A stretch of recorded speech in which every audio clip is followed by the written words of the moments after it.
प्यारे अधिवक्ता साथियों, आज सभी अधिवक्ता साथियों को जय सिया राम बोलते हुए अपनी बातें बहुत संक्षिप्त में 10 मिनट मैक्सिमम में कंप्लीट करूंगा।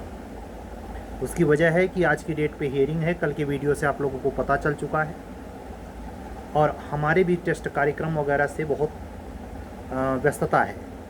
बल्कि जो बच्चे प्रीलिम्स लेवल पर या मेंस लेवल पे क्वेरी के लिए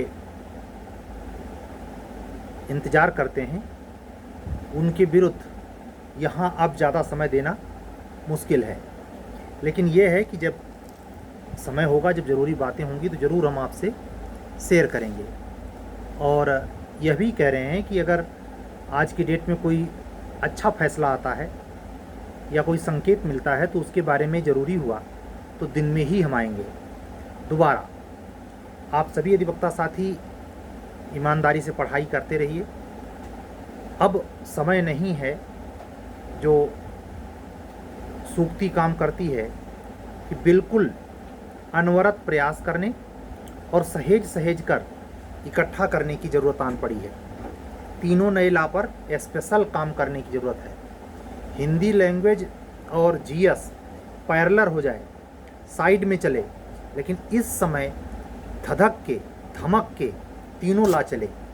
और इसमें खास करके जो सबसे ज़्यादा चेंजेज हैं वो BNSS में हैं, दूसरे नंबर पर BNS में है और लास्ट में BSA में है सबसे कम। तो कुछ ये एक ऐसा स्ट्रेटजी आप बना लीजिए जिसमें आप इससे निपट पाइए। अगर आप आर्थिक रूप से मजबूत नहीं हैं तो सेल्फ स्टडी का दायरा ईमानदारी से बढ़ाइए। लल्लो चप्पो नहीं चलेगा।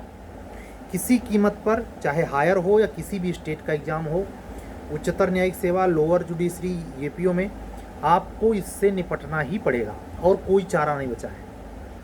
और इसकी कोई संभावना भी मन में मत पाल लीजिएगा कि अब पुराने से ही काम चलेगा। पुराने का मेरे देखे वही राजस्थान APO जो आप लोगों ने अप्लाई कर रखा है, वही लास्ट एग्ज़ाम होगा जहां आप पुराना पेपर पा गए। उसके बाद किसी भी स्टेट में पुरानी CRPC वगैरह नहीं मिलने वाली है ना। वो विसंगत पूर्ण विज्ञापन कानूनी दांव पेंच में उलझ कर रह सकती है। ऐसा फिलहाल कोई कमीशन या कोई माननीय उच्च न्यायालय ऐसा करेगा ही नहीं। हम आपसे एक बात यह भी कहना चाहेंगे कि वो जो कल के डिसीजन में बात छन के आई थी, स्टे ऑर्डर हुआ, उसको भी कनेक्ट कर दिया गया है इसी केस के साथ। यानी जो आज मसला सुना जाएगा इसमें उस मसले को भी देख लिया जाएगा। अलग अलग पिटीशन पे विचार करना, कहते हैं कि संयोजीकरण। कुल मिला के ये है कि संकेत ठीक ठाक हैं।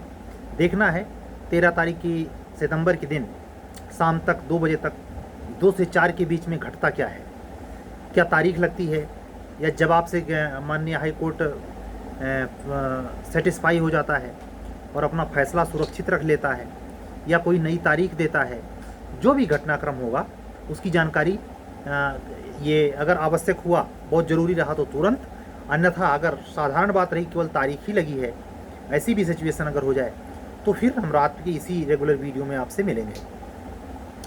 महत्वपूर्ण समय में, चाहे HJS की दृष्टि से आप तैयारी कर रहे हों, चाहे APO की दृष्टि से तैयारी कर रहे हों, UP या अनदर स्टेट, आप बिल्कुल समय नहीं है कि अन्य चीज़ों में मन लगाइए। बल्कि इससे बेटर है आप हिंदी के हर टॉपिक पर, जो 14 टॉपिक बनते हैं हिंदी में, उस 14 टॉपिक पर आप अपने हाथ का नोट्स बना डालिए।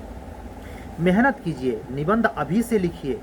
वो जो 10 नंबर का लेटर आता है, किसी पत्र पेपर्स में आपको लेटर लिख के देना है कि पेपर वाले को सूचित करना है कि हमारे एरिया में, हम जहाँ रहते हैं उस लोकल बस्ती में कोई जन समस्या है।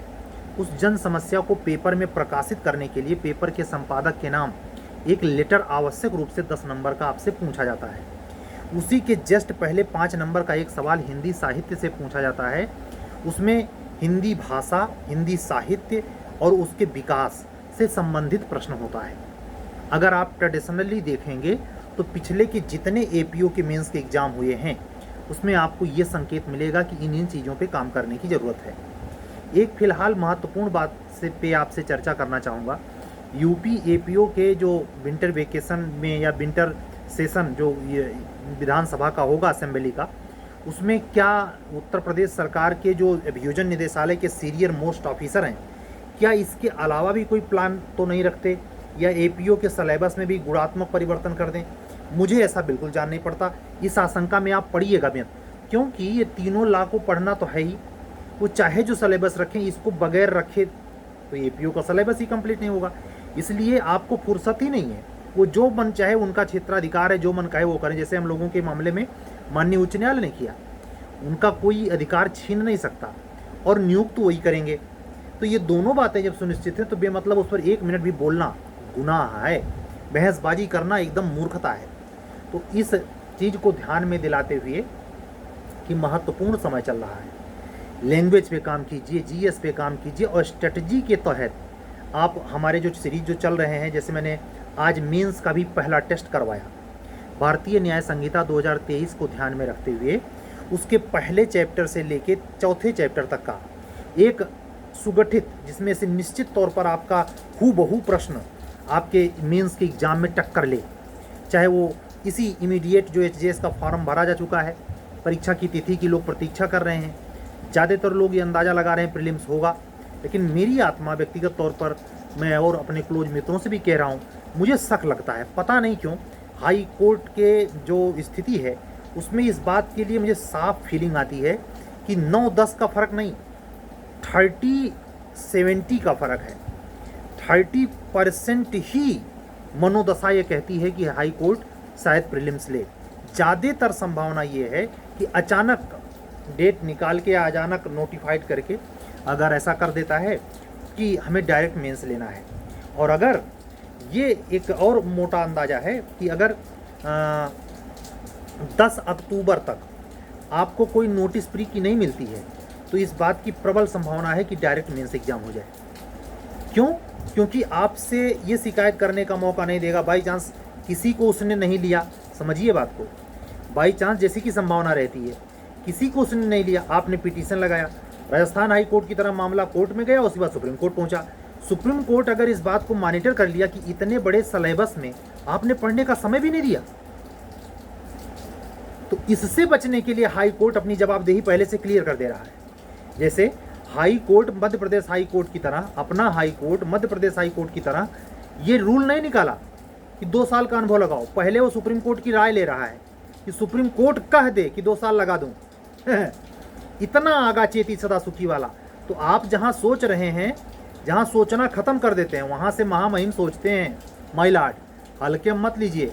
मैं यकीन से कह रहा हूं कि इसी वजह से भी थोड़ा डिले करके अगर डायरेक्ट मेंस लेना होगा तो भी, नहीं तो आप शिकायत करने तो जाएंगे और उनका मंतव्य सद नहीं पाएगा। ऐसे में आप शिकायत नहीं कर पाएंगे, और शिकायत करने भी जाएंगे पिटीशन खारिज हो जाएगा। अरे सर, हमने 10 महीने का समय दिया था, पता नहीं क्या कर रहे थे। ये सब चल रहा है। तो ये एक केवल मन गढ़ंत ऊपर मन में तरंग आ गई उसके आधार पे नहीं, ये स्वाभाविक सत्य अगर आप सोचेंगे तार्किक ढंग से तो पता चलेगा। मेरे द्वारा जो चलाई जा रही है यूपी एपीओ स्पेशल के लिए नई संहिताओं पर आधारित सीरीज प्री मेंस, ये जूनियर डिवीजन प्री मेंस नई सीरीज ये भी है, और हायर जुडिशरी के लिए प्री मेंस, इन तीनों में से किसी में इंटरेस्टेड हो तो हमारे व्हाट्सअप नंबर को ध्यान से सुने, 7705090393। एक बार पुनः सुने, 7705090393। इस पर व्हाट्सअप करेंगे तो आपसे हमारी बात होगी। हम आपको कॉन्टैक्ट नंबर प्रोवाइड कराएंगे। ये कॉलिंग नंबर नहीं है, केवल व्हाट्सअप नंबर है। मिलेंगे कल, या जरूरी हुआ इमरजेंसी कल तो आज ही। चलने दीजिए। सत्यमेव जयते। शुभ रात्रि।